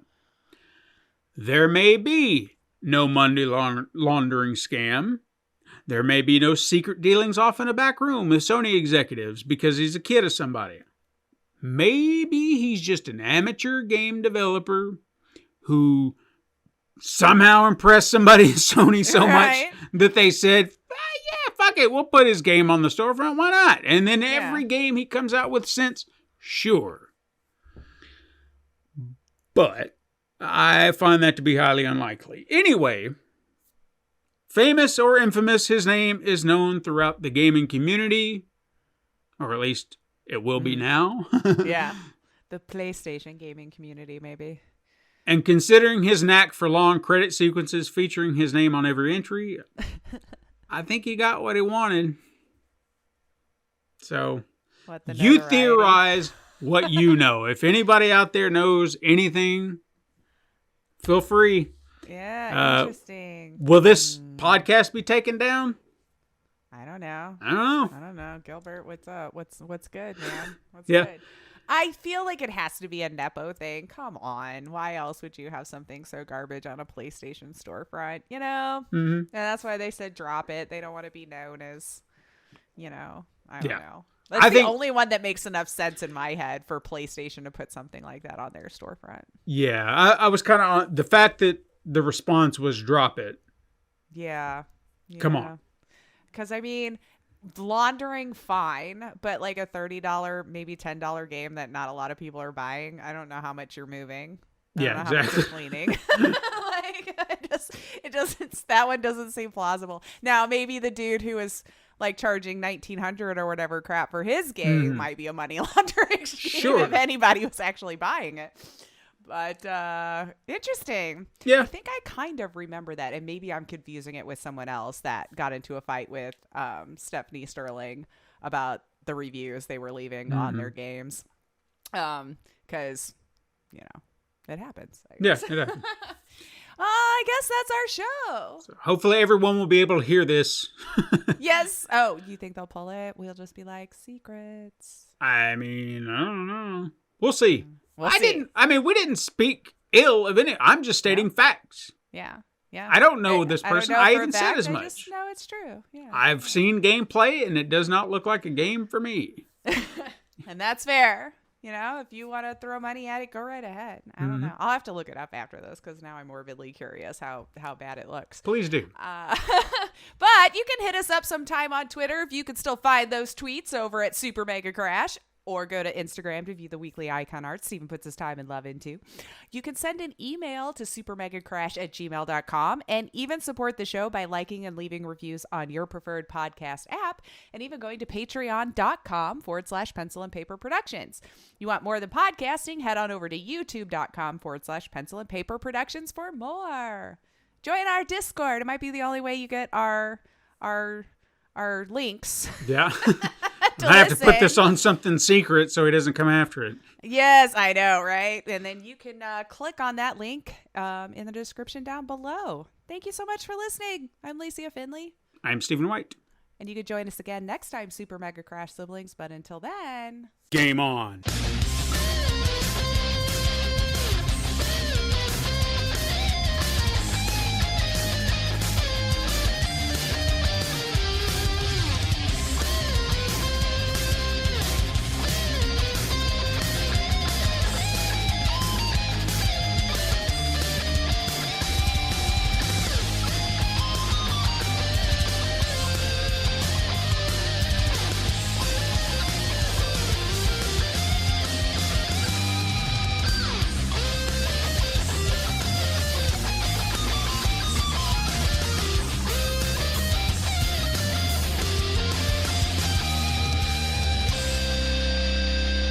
This has been a Pencil and Paper Podcast Network production.